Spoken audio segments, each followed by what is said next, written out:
If you don't see the problem with that, then I think we probably should go to a different topic. Okay. Okay. So, I guess I'm taking up a lot of time. One last. We just limit to 2 questions. Two questions, and then get in line again if you want. Yeah, they get mine again. Yeah, Skip, come on back. I want to see you. Go ahead. Do you have another question about vestigial structures? Okay, yeah, so my last one. Are you aware that humans are not perfectly adapted to walking on 2 feet? That is the reason why so many people experience lower back pain. Wait now. Let me see if I understand this. You're saying humans are not perfectly adapted to walking on 2 feet, and that's why we have lower back pain. And are you implying that is evidence we used to walk on 4s like an ape? Yes. Okay.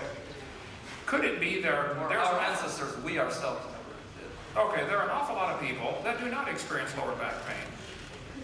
There are cultures all over the world that don't have the lower back pain America does because maybe they have different dietary reasons or different exercise reasons, or maybe there's another reason for the lower back pain.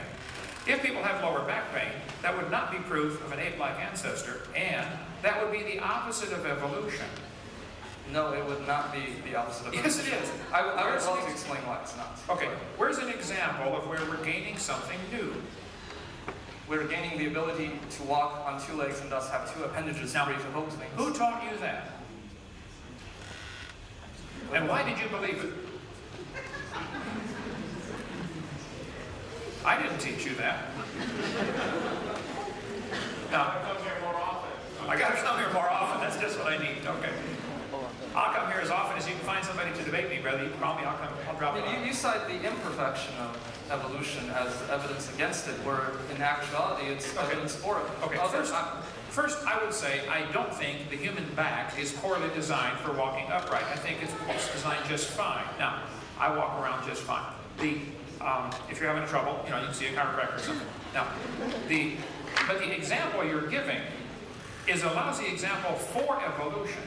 When you consider that you and I, standing here today, are copies off of a copy, off of a copy, off of a copy, off of a copy, off of a copy, I would say, of Adam 6,000 years ago, and you would say off of a monkey 3 billion years ago. Either way, there are many copies have been made in here. It's amazing we can even be having this conversation.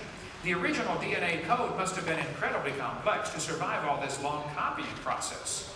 So if there are flaws in the human anatomy today, defects, okay, it's a result of thousands of years of genetic problems, of genetic load, of mutations that are degenerative, not helping.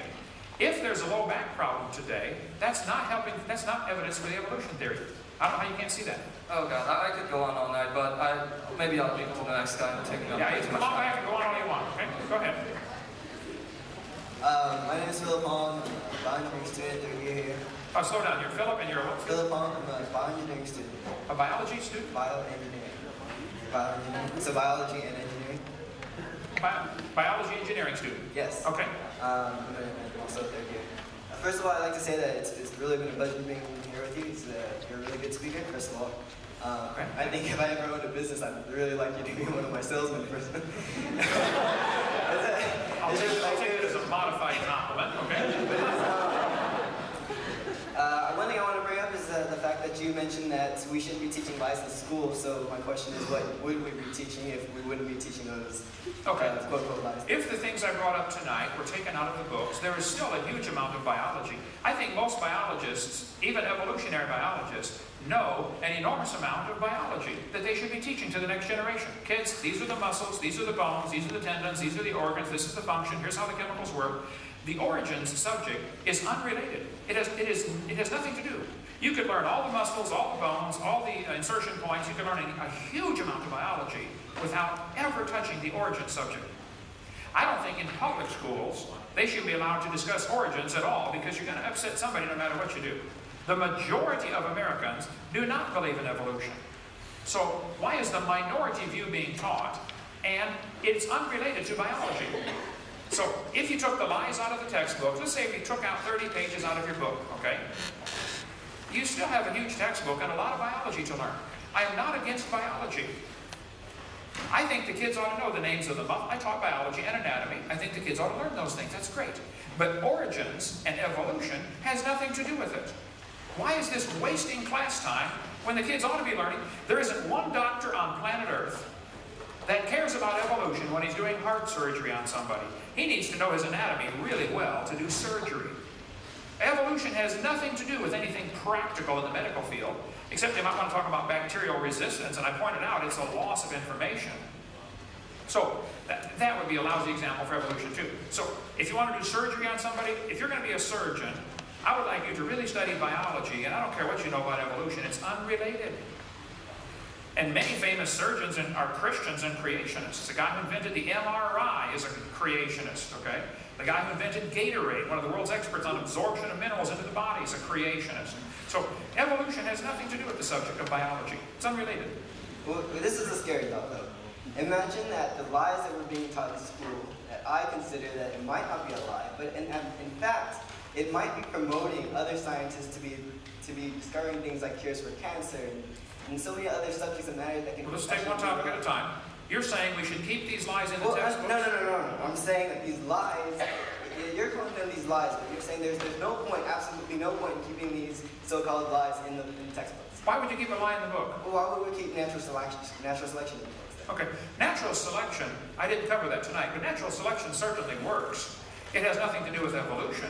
Natural selection selects. If I said I want to get a population of 12-foot people on this planet, so I'm going to kill everybody under 12 feet tall. Okay, I have nobody to select from. I'm never going to get a population of 12-footers by killing everybody under 12 feet tall. There is nobody to select from. I probably could develop a population of 7-footers on planet Earth. If I killed everybody under 7 feet tall, within a few generations, I'd probably have a population of 7-footers. Because there are some 7-footers to select from. There aren't any 12-footers to select from. So natural selection is a selection process. It's not a creative force. And here's where the biologists absolutely go screwy in their thinking. They think natural selection is going to create something. Natural selection, this says, natural selection causes evolution. That's a lie. It selects. Creationists have no argument with natural selection. We thought of it first. It's a conservative process that removes defective organisms. Natural selection may have a stabilizing effect, but it does not promote speciation. It is not a creative force. Science Magazine, volume 217. Natural selection can only act on biological properties that already exist. It cannot create properties. It seems like every time someone has a question, you pull out a PowerPoint. When I don't have a PowerPoint to talk my point of view, and to be honest, I had it all forced slides already, and my bladder's pretty weak, and I can't sit through another PowerPoint. Slow down. Okay. You are welcome to develop a PowerPoint presentation that supports evolution. And I'll come back. That would be fair. To give me a PowerPoint selection and PowerPoint presentation and all the reasons that I'm showing you right from people that you ought to respect. This parasitology book, they said, hey, it doesn't work, folks. Okay, screw this one here. This is Science Magazine. This is folks who believe in evolution. But they said natural selection will not promote speciation. It's not a creative force. These aren't creationist resources. Okay. Even if they were, though, it wouldn't matter. The fact is, if you believe natural selection is a creative force to create something new, then you don't understand how it works. This textbook says natural selection can lead to evolution. That is simply a lie. Natural selection will keep the species strong. Here's how it works. If you worked in a factory that produced cars, and your job was to select the good ones to go through and select the bad ones and reject them, quality control. How long would it take your selection process to change the car to an airplane? Really fast. It won't happen. See, the design engineers change it to an airplane, okay?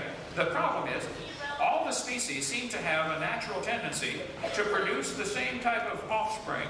If there's varieties that are too far off, too far bizarre, and too strange, some mutation happens, they're likely to be selected against. Natural selection, something's going to kill them, okay? If they can't run as fast or can't fly as fast or whatever.